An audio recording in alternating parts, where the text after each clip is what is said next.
This podcast, I am excited about this one. I recorded this back in October, right before Halloween. This one is going to be part of a hopefully 6-parter. I have a group of friends. We're like a group of best friends. Gay. I'm hoping to do a podcast with each one individually. Why am I playing with this? And hopefully do one with each of them and then get us all together and have kind of like a group podcast. It's going to be chaos. This one I'm really proud of because this guy is very unnerdy, so I had to kind of go out of my comfort zone, but I think it went really well. So really listen to it. It's a really good conversation. It goes really deep, super deep, in your ass. I'm really proud of how it came out. All right, hello. Yeah, that's good. All right.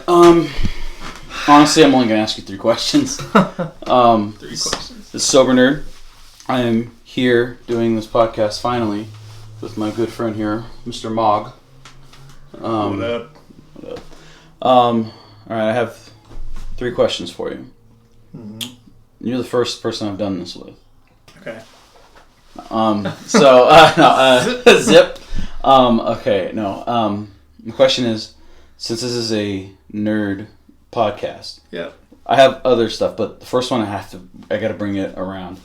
Where does your comic book nerd stuff start, and like where does it start and end for you? Like where, and it doesn't have to be like comic books. You can be like, because I know Lord of the Rings is a big nut for you. So you mean like growing up, like where did it start? How did it start? Yeah, like what's your story? Yeah, so funny enough, so one day, just randomly, I forgot how old I was. I was probably 10 or 11. I don't think I've ever even told you guys this story, but so growing up, had my mom, her boyfriend. Right. My mom's boyfriend's brother used to also live with us, right. And me and him shared a room. He was a nomad dude, right? Yeah, kind of nomad, just more like a piece of shit. I met him once because I saw him on your couch. Yeah. He just... he was a drug dealer. So was my mom's boyfriend. It was a drug dealer house. But right.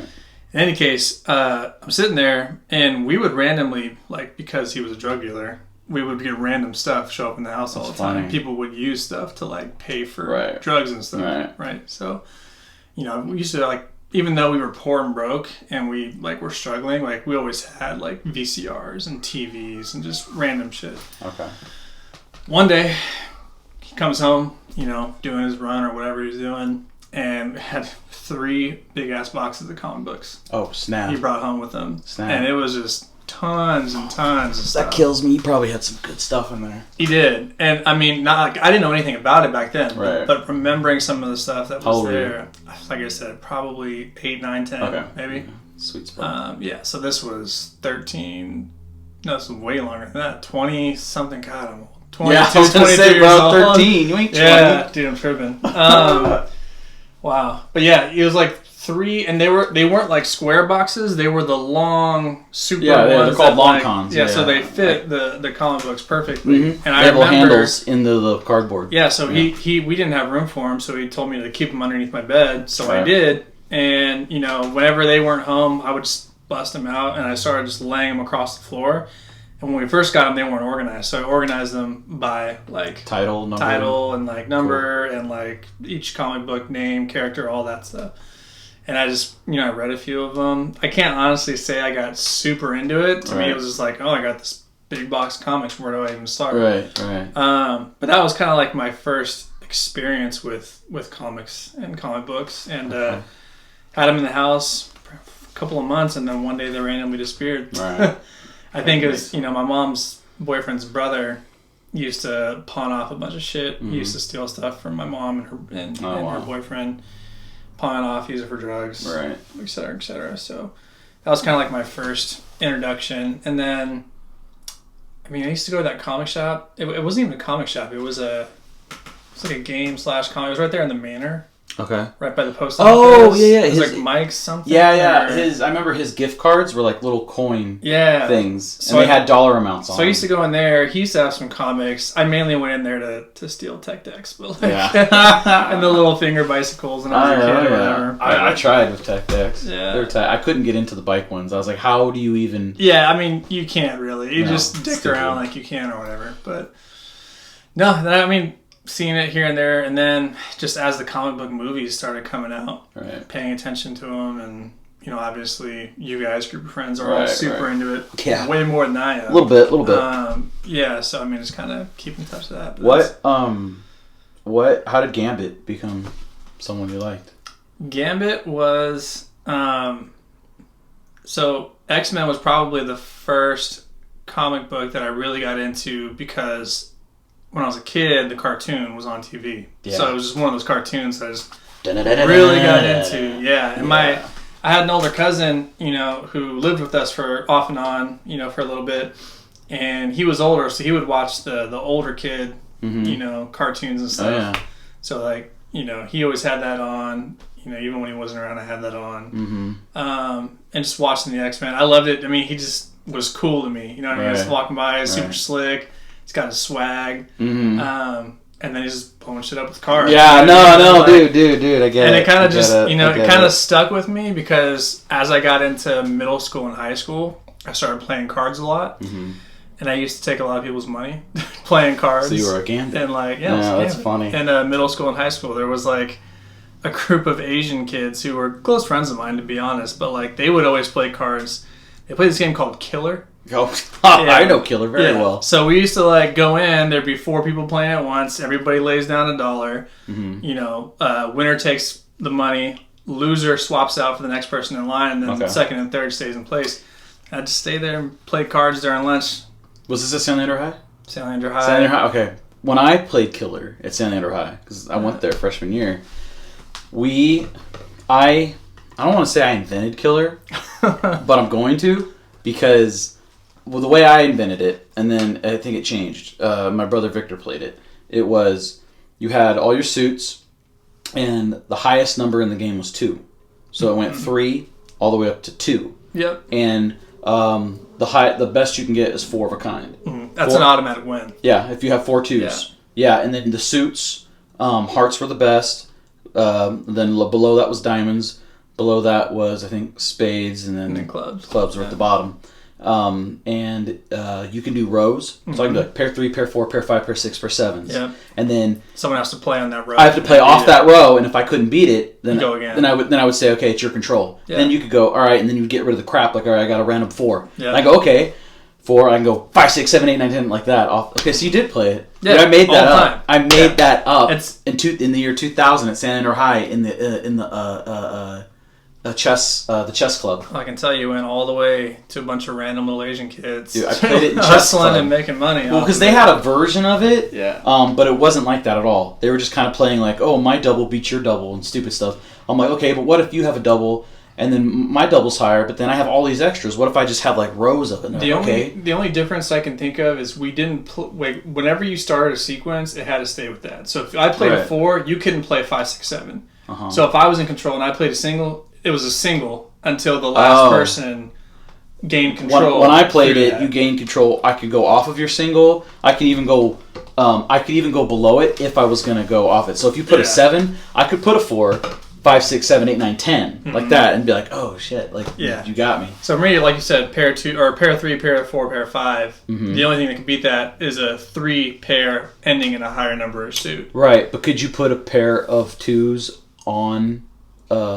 Like if I had a double, they called it a double row. If I had a double row, 3 to like jack, you couldn't just go 4 2s. Well, 3 to jack double row, I mean you'd be out of cards. Well, yeah, but I'm saying there's an example. But if you had you had to have the same amount of doubles for that sequence until somebody else gained control and switched. I would always hold my 2s. Yeah. All right. So where did Lord of the Rings come in?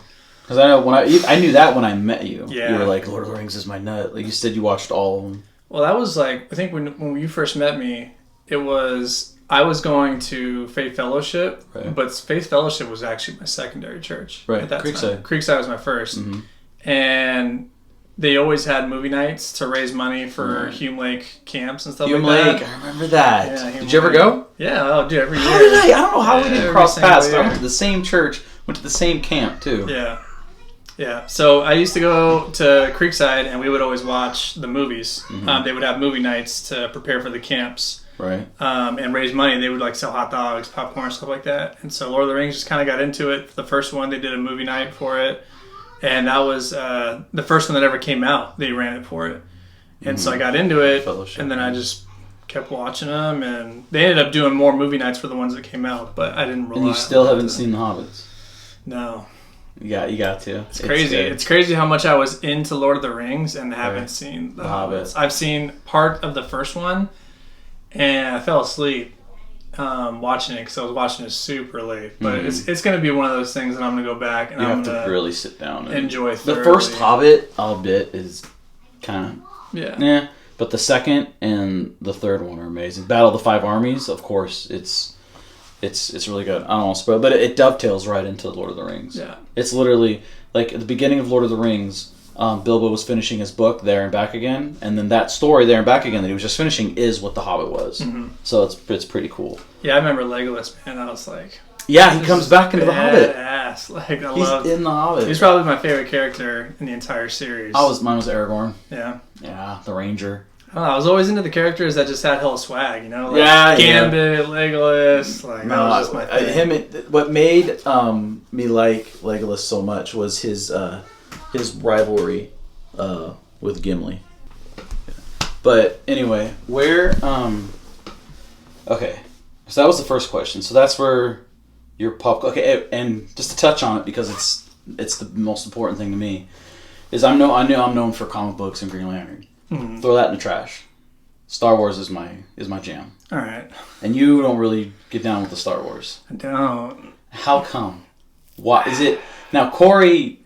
That's going to be a fun podcast. He genuinely just hates Star Wars. Like, he goes, that's Star Wars. If it's related to Star Wars, it has anything to do with Star Wars. Yeah. I don't want to see it. I don't want to touch it. I don't want to look at it.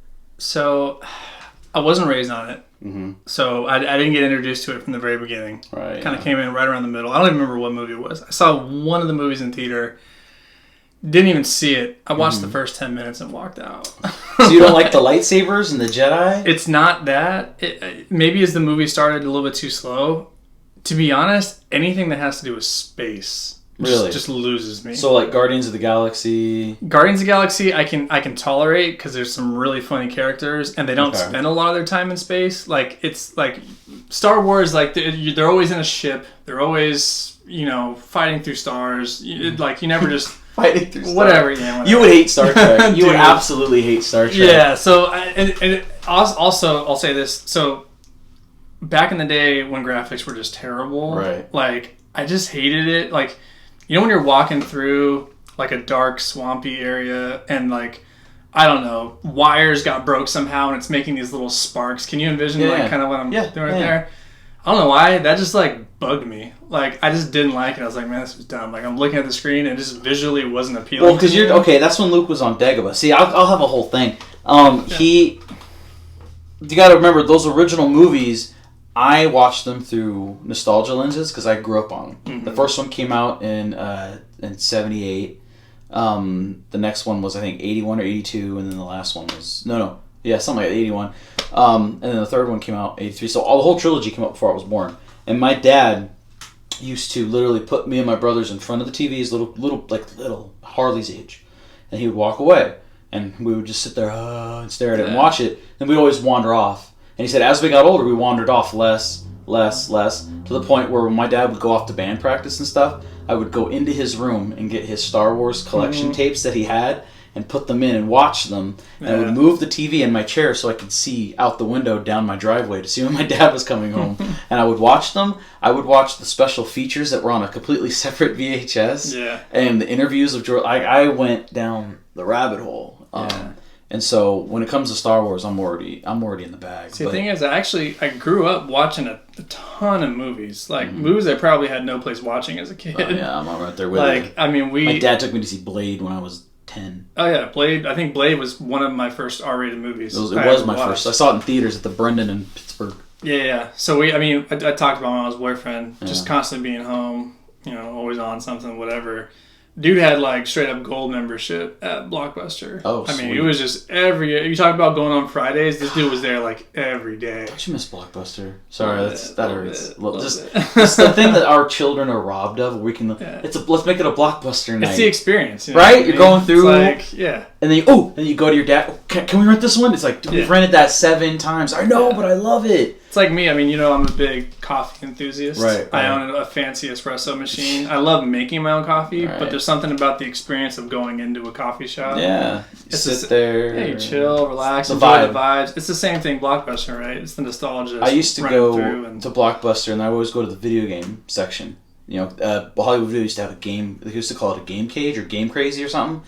I would go in there. It was all the back then this was Sega Genesis and stuff like that. I'd be like, okay, let me get these games. I remember Sonic the Hedgehog 2. We rented it so many times that I remember my dad being mad. He's like, we could have bought this game twice because we rented it so much. And then finally my mom bought it for me for Christmas. Yeah. I played it to death. That's great. Blockbuster in Hollywood. Sorry, just when you said that, it made me break my heart because I just remembered that the last Blockbuster on the planet is right here in Oregon. And you've been here all freaking week. I didn't know that.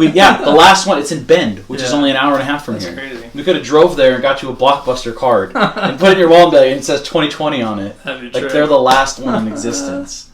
Man. That sucks. That's the thing. I mean, like I said, I grew up watching all the movies. Right. I mean, even as a kid, I saw all the Chuckies, the Leprechauns, I love those movies. like everything like you could think of. I've seen it. Mm-hmm. I just didn't get into Star Wars. No, I get it. I when it came to pop culture, I went bad.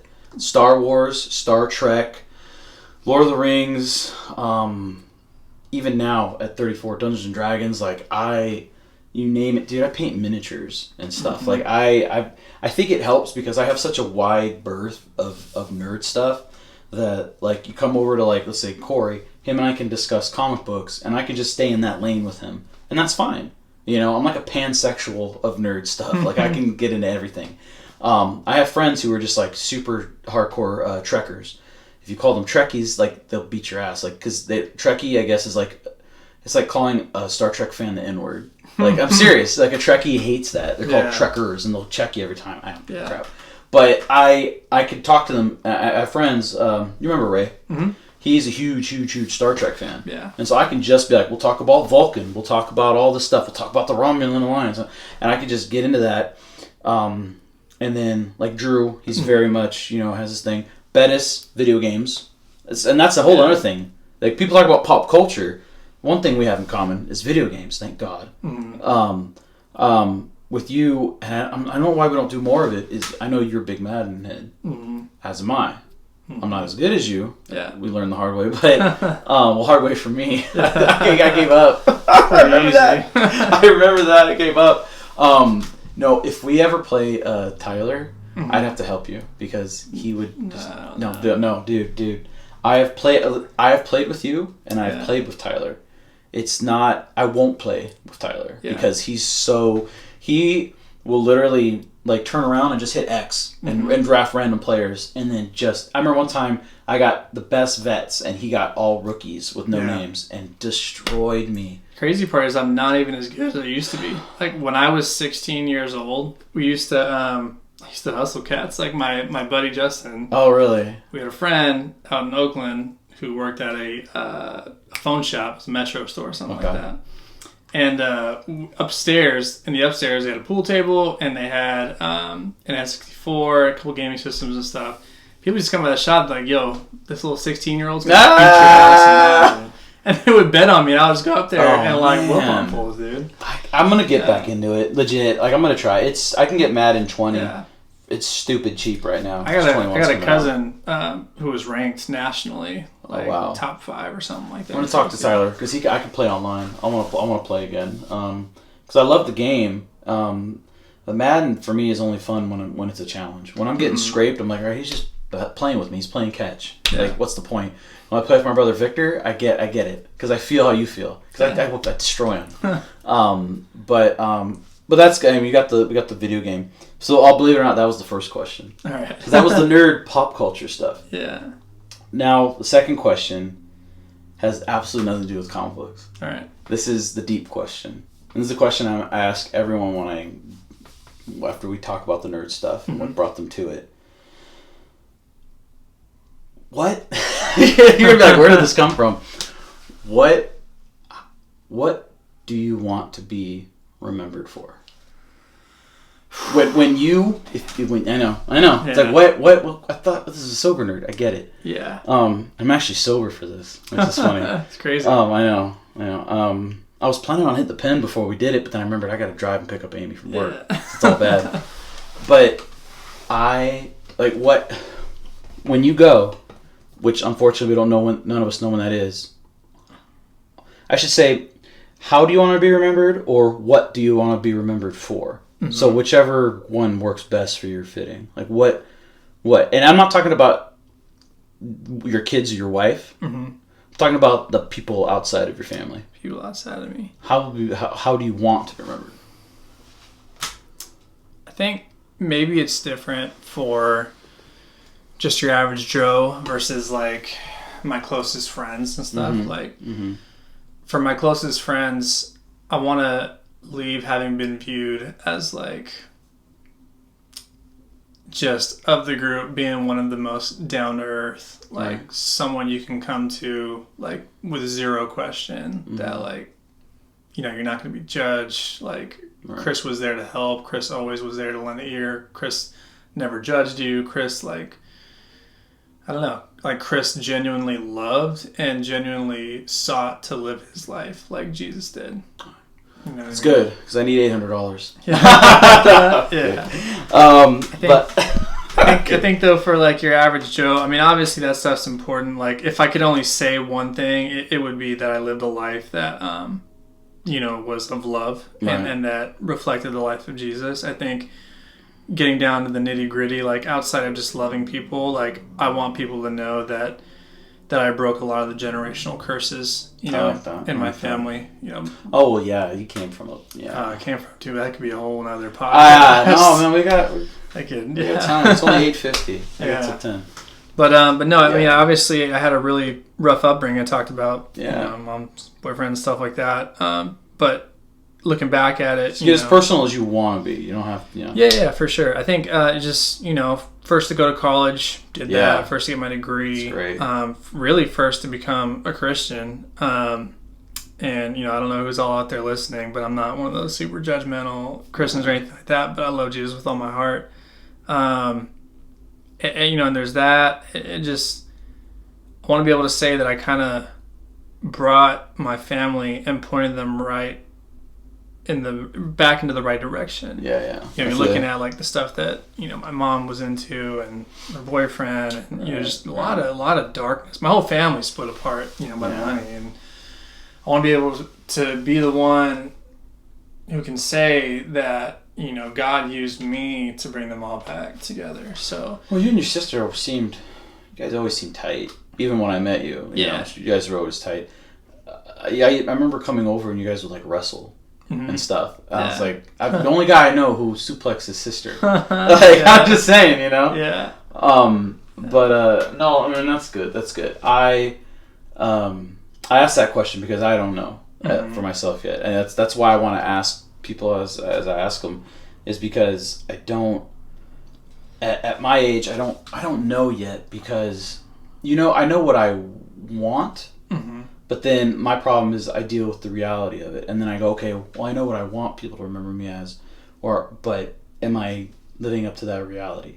And I don't know, and so that's something I'm working on, and it's something I'm gonna continue to get through. But it's a question I ask because honestly, it's a question I can't answer. Yeah, and I struggle with that too, because I think about that, to be honest, on the daily. And you're a human being. Like looking back at like where I was, I mean, I went to Bible college. Right. I always thought I was going to be in ministry. We all did. Ended up being a beer salesman. Right. Like now I work for Facebook. You know, they talk about the first miracle, right? Water and wine. So, yeah. I mean, we'll see. I mean, but like it's crazy because when I first accepted God in my heart, like I had youth pastors. Like I would talk to them. Like I legit felt like I heard God. Like.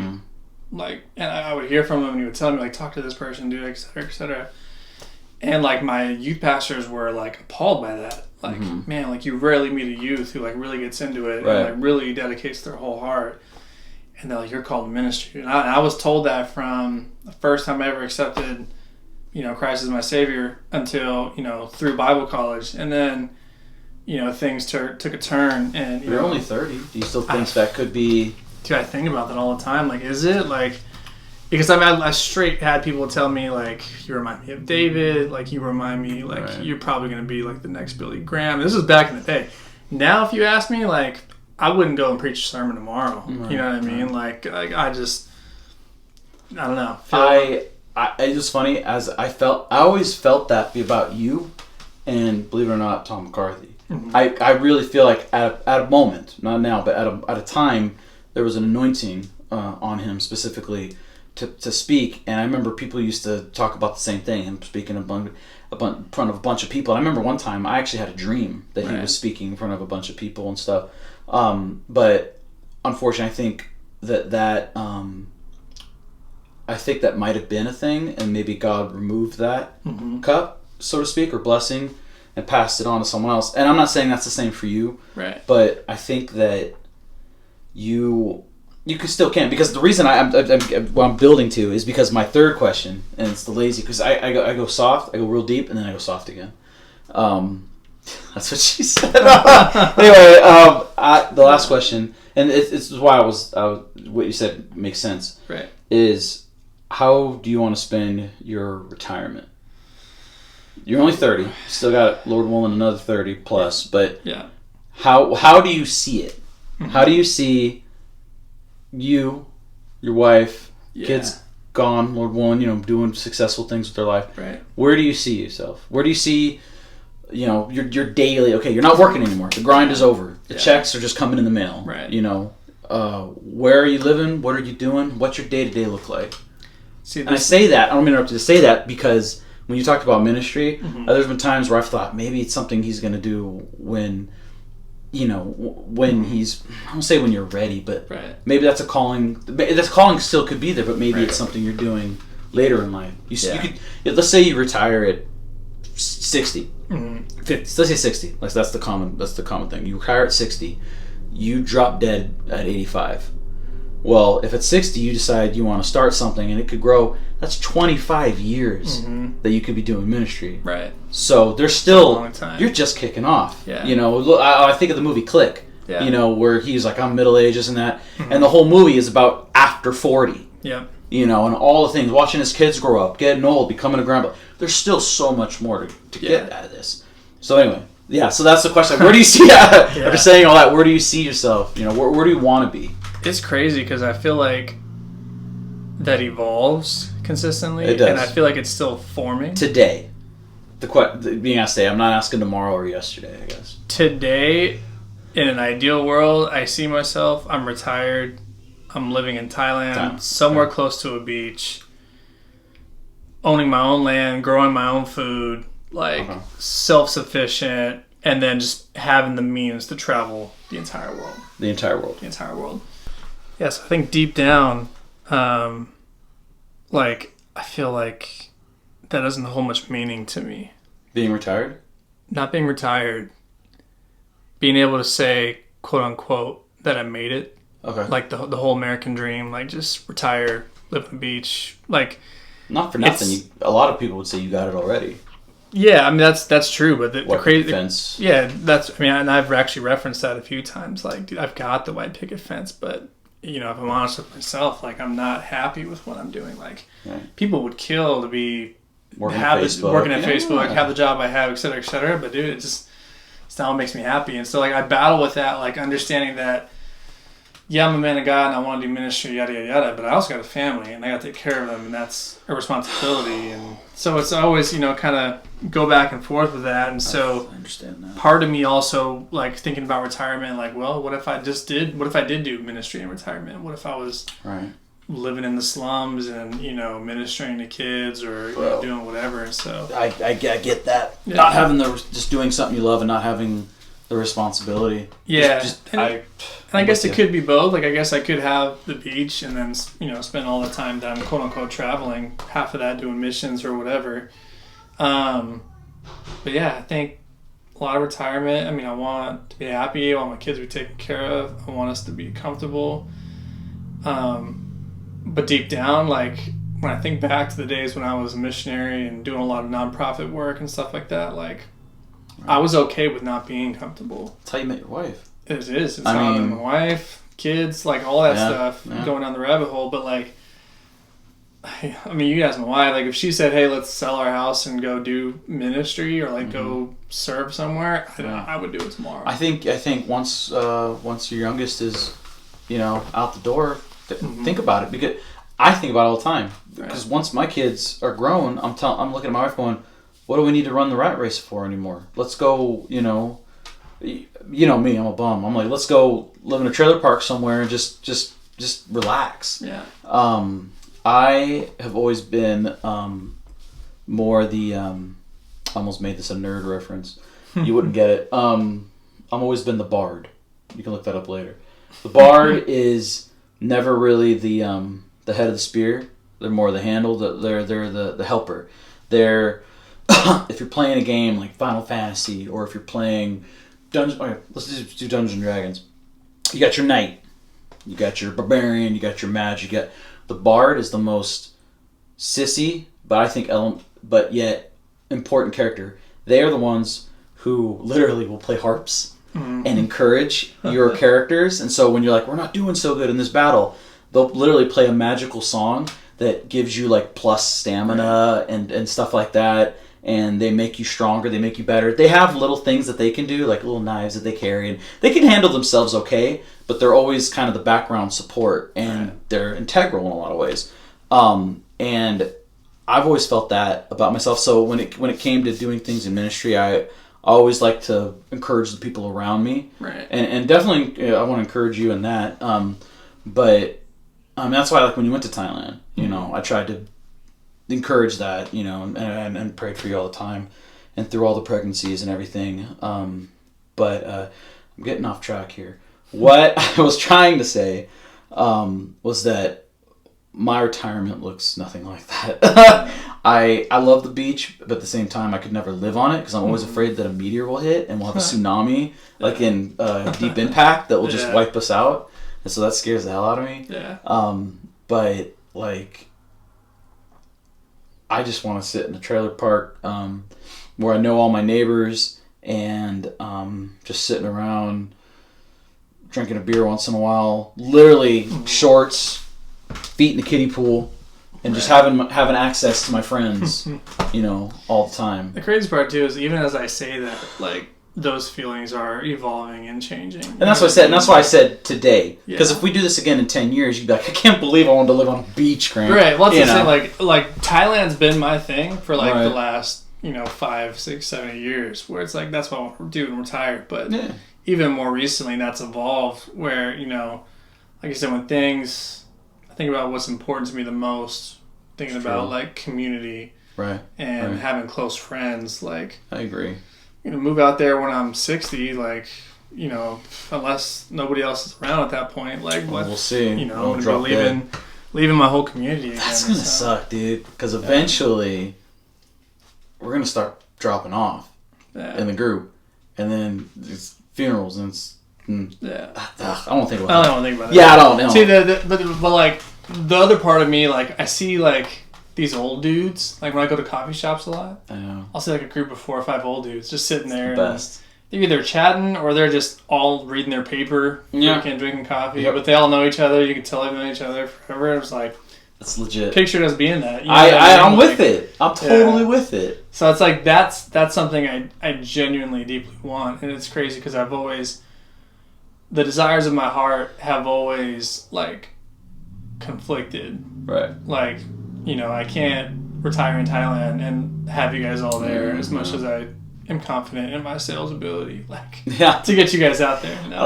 Texas was a hard pull. Leaving the country, I don't think, I'll visit you, but I don't think I'd want to live in a third world country. But even the same thing, like, wanting to retire comfortable with, super nice house and not ever having to worry about money, conflicts a lot if I want to switch back into ministry, because there ain't money there. You know what I mean? Sure. But to me, those things are important. And when I think back to how I want to be remembered, one who loved. I can do that in my everyday life no matter where I'm at. That's true. That's true. But when I think about some of the words people say, like, you're gonna be the next Billy Graham. Like, I don't care if people remember me as the dude who got up on a stage and preached to millions, but I want to be known as somebody who touched that many hearts. You know what I mean? Someone who cared.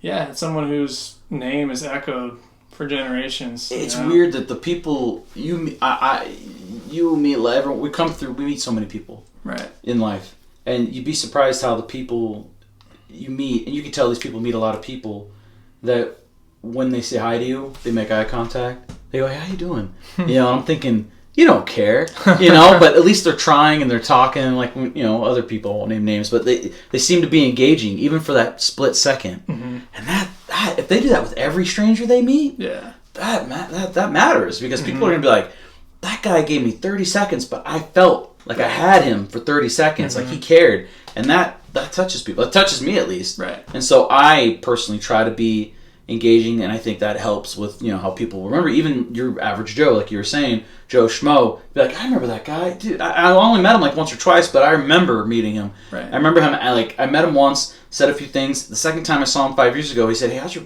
wife doing?" I remember you mentioned something. He's like, "What, dude? I don't even remember telling you that." Like, that's the kind of stuff, at least that I remember in people. Yeah. And that's something I've always got out of you. Even back when we were friends, you'd sometimes ask me the most random questions about stuff that I forgot I even told you. And that was legit. I definitely, if I'm being honest, didn't see, when we were friends back in the day, did not see us here. Going here. Did not see us up here. Probably not. Vacationing together, kids. Us flying to different dude. When I saw you guys in like Faith Fellowship parking lot, head banging on Corey's truck, those guys, they're cool, man. They love Jesus, but I'm gonna keep my distance. I remember Alicia told us that. Yeah. We were like, screw that guy. He thinks he's so cool. He thinks he's so smug with his XXL white T-shirt or whatever. I was like, whatever, banner boy. Remember Mel she told me, like, after she got to know me better, that she was afraid of me the first time she saw me. Yeah. So I came in like my big black trench coat and like. Remember that? We could tell the way you talked. I was like, this guy's got he. I don't want to say street, but I was like, okay, he's from the area. And then when Alicia told me, oh, he's from Manor, I was like, oh, yeah, that makes sense. Yeah. But it's crazy because I never hung out with the Drill Boys at all. No, they're a joke. Anyway, there's just a bunch of guys who hung out by the burger store. Yeah, exactly. Stupid. But I didn't see that. I didn't see it with Drew. It's and that's the crazy thing about this whole group. Okay. I don't want to go. Tell me if I've told you this, because I don't want to go down this tangent if I've already told you, because it's long. But did I tell you about how everything that has happened in my life and how some groups of us meeting each other is connected to some random dude? No, connected to some random thing. When I was in 8th grade, when I broke my leg running into a stop sign. Yeah, and then there was a dude. Huge breakdown. Yeah. Like the dude I met. Yeah. Me breaking my leg forced me to get homeschooled, which, because I was homeschooled and doing so well, my father said, now you're gonna stay homeschooled because you're getting straight A's for the first time in your life. I rebelled against it. Couldn't go back to San Leandro High, so my dad sent me to another high school where I met X, Y, and all these little things happened. You did this in Texas. Yeah. When you were out to visit last time. Yeah, I was lit. Roller coaster. Yeah, I lit. What I was trying to say is it's just crazy how, I break it down. Corey, him and I had been best friends for so long, him and I didn't meet organically. I met him through Tyler, who I met at SLZ because I broke my leg. Right. So I met him. He introduced me to Corey. Me and Corey hit it off so well that Tyler, unfortunately, love you, Tyler, if you're listening, he kind of faded to, but we still talk. Right. But he's kind of doing his own thing now. Me and Corey just kind of stayed that path. And then he went to Faith Fellowship, and so I followed him to Faith. That's how I met you. Yeah. And then that kept going. And then, we talked about the whole sitcom thing. People came in and out. Like Josh Simon, he's an OG. He was there in the beginning. Went his own way, Verduzco came in, went out. Yeah.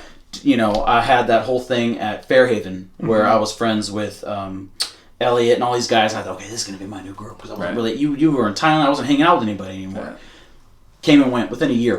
Gone. Yeah. And these guys are like, dude, when we get married, man, you're going to be in our wedding, bro. They're all married. I haven't seen any of them in years. They're all married. I didn't even know some of them were married. Yeah. And then Drew.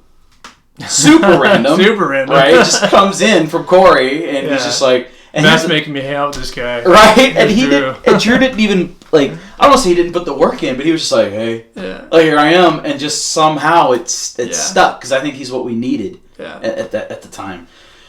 And there's Steven. He's, I met him through Corey. Didn't like Steve. Yeah. Hated that fool. Yeah.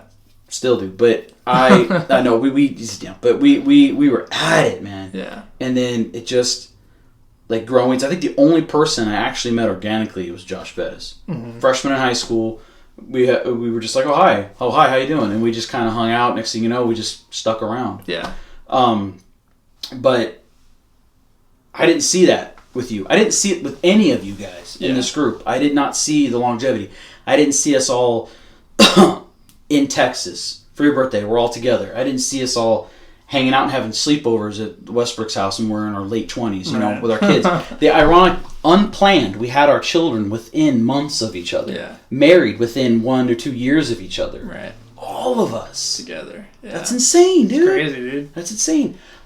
What were we talking about that got us here? I don't even know. I know. Just something about retirement. Some retirement, yeah. Oh, the group, the friends, right. Yeah. Being old guys. I want that. I want access to it. And one of the things that made me decide to pull the trigger on Texas, to be honest with you, because the last time we came and visited you guys, when we left, I told him, I was like, I still don't think we're gonna do it. Like I had a good time, but the weather was so bad for me, and I was just like, I really don't think this is gonna be. I don't think this is a match for us. Yeah. And so I was kind of going back and forth with that, and then I was like, I remember praying like, God, I need a sign, I need something, and then half of Oregon burned down, and I was like, okay, is this? And Amy's like, what else do you need? I'm like, all right. Right. Literally, dude, cities abandoned across Oregon, except for literally got up to Canby, which is 20 minutes from my town. Yeah. And it's like, whew, okay, I feel the heat. And I remember my wife asking me, if you were dying of cancer right now, what would you do? I was like, that's random. She's like, just answer the question. I was like, oh, well, I would quit my job. I would do this. I would do that. I was like, I'd probably go to Texas and just see my friends before I go. And she's like, well, why don't we do that now? Why not live now like that's coming? I was like, oh my God. Yeah. Like, where did that come from? Yeah. She wouldn't tell me. I think she opened up a fortune cookie and was like, I need to ask my husband this. Live like you'll die tomorrow. Like, just, I don't know. It was just like, wow. Because I thought about all the places I would go, and Texas was one of them. Simply because, and I didn't want to admit that. Like, oh, I'm not going to move somewhere just to be close to my friends. That's stupid. Yeah. But I was like, you want to be where family is. Mm-hmm. And I think about so much now as parents, the next generation. Right. And I think about our kids and where they're going to go in their lives. Mm-hmm. If they're all going to stay in Texas, they all may go to schools in different places. But if we could keep together, well, you're in Thailand and one's in Idaho, all the stuff that we had been through, right?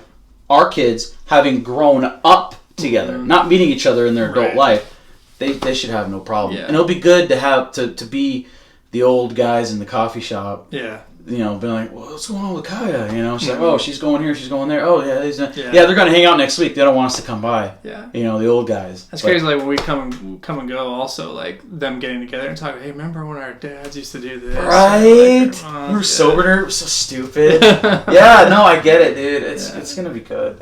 I'm excited. But I'm trying to think of a way to tie it. I gotta wrap, put a bow on this, but I want to do it in a nerd way. Okay, I got one. This is the first one. I'm gonna end this with, if you have any nerd question that you've ever wondered in any genre, what is your question? And I will try to answer it. Any nerd question? Yeah, go deep. Go as deep as you can. Of any genre. Of any genre. I'm well versed. So you could say, okay, Trek, Wars, DC, Marvel, comics, any of that crap.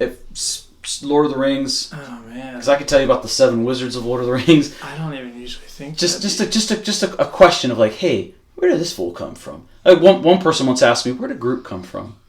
Groot, like something stupid like that. He's a tree, right? Yeah. I can tell you, his planet. Guess what it's called? What? Groot. That's why he says, I am Groot. Every single person from his planet says, I am Groot, because they're all roots from the same home tree. Yeah. Stupid, but stuff like that just sticks in my head. Okay. Let's think of a question. It could even be it could be like, who the hell came up with Star Wars? Like something like that. It could be an off the cuff question. It could be a real world based question. And you can take your time because if there's any dead space while you're thinking about it, I can always cut it and then put them together. Gotcha. There's a nerdy question. But it could be anything of nerd. Like that I've always was Marvel wondered. Always Marvel? I mean, just literally like you go reach into the well. You know, like I always wanted to know who'd win in a fight or who, any of that kind of stuff. Just anything. I guess.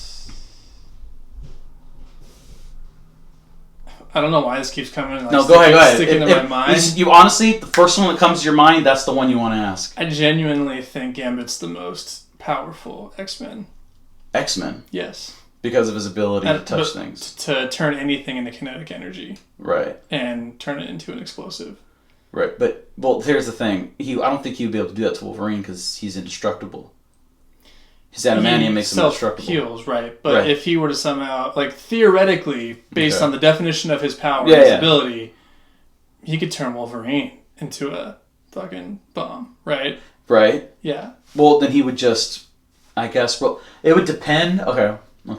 So, is that a statement or a question?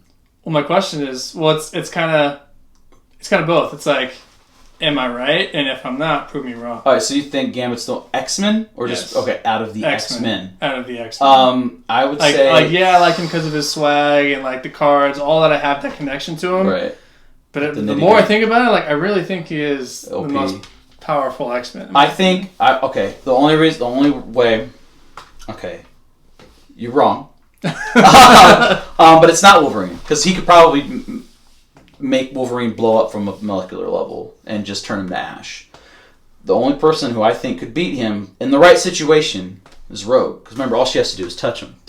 And so if he has to touch her to use his power, and she touches him, pretty much if they make contact, she would take his power. And then you've got nothing. And if she holds on long enough, she'd kill him. Right. So... if you want to be... so I think Rogue would be the only... Technically speaking. Yeah. But then the reason I'm saying it depends on the situation is because Gambit, knowing this, if I touch her to try... it's not going to work. Right. Well, let me make this mattress kinetic. I'm going to throw it at her and blow it up in her face. Right. But then I don't know... If I'm going to pick a fight with her, I don't know how many high fives she gave on the way over here of mutants. And now she's a Swiss Army knife of powers. So... depending on the situation, I think Gambit he's not the most powerful X-Men. Rogue is to the deficit of she's OP, but think about this. I would say Gambit is the most OP X-Men without any of the cost. He's a class what? Class 3? He's class A. Class A? Well, no, class A would be Jean. Right. She's a class 3 mutant or class A, whatever they want to call it. They change it in the movies. Because I don't even know what it is in the comic books. I know in the movies, it's the higher the number, the higher. Right. The number. Yeah. So she class 5 is like class Jean 5. Grey. Jean was the Phoenix. Yeah. Well, that's the thing. Jean Grey. Well, if Jean Grey has powers like Xavier, couldn't she? Theoretically, Jean. She would tell Gambit to blow his own head off. Okay, so I would say then, if Gambit's a class 3. Okay. So he's not the most powerful X-Men then, because Jean can just make him kill himself. I think he'd be the most powerful outside of class 5. Okay. Outside of Jean, I would say so, and Rogue, depending on. But no, here's what I'm saying: Jean's power, even that. I say, Gambit's Rim of the Bow's power is the most OP with no consequence. I say this. Rogue is she's super OP, but her consequence, she can never have human connection without killing the person. Right. That's a huge cost. Jean Grey, she's super OP, but she goes insane and becomes... Remy LeBeau has that power at no cost. He could still have a normal human life no one would ever know and use it when needs. Right. So in that way, I'd rather be him than be these super OP people. You got people say, the Hulk is OP, but then you're the Hulk. Right. I don't get to enjoy that power. I black out. I don't know what happened. I wake up. What happened? Oh, dude, you were awesome. Yeah. I wasn't shit. The Hulk was. I was, snoozing. Yeah. So I say he's the most powerful without the cost. Yeah. Thanks for doing this podcast with me. Yeah, absolutely. This was awesome. It's a good time. It's good fun. Now, I feel like I had a good amount of stuff to say. No, that was good. I think we could have went further if I wasn't. if I wasn't on the timetable of my wife getting off work, of the timetable of your wife dealing with 5 children downstairs that I'm thinking about. Thank her. And apologize for not asking first. I know. We just kind of listen to this podcast. We appreciate you. Sober Nerd would not exist without. Ooh. I'll see if that came up on the mic. All right. I don't know what should be my sign off. I always say much love, much drink. Right. But I don't really drink. You don't really drink anymore. I'm about to go drink right now. So much love, much drink. Peace.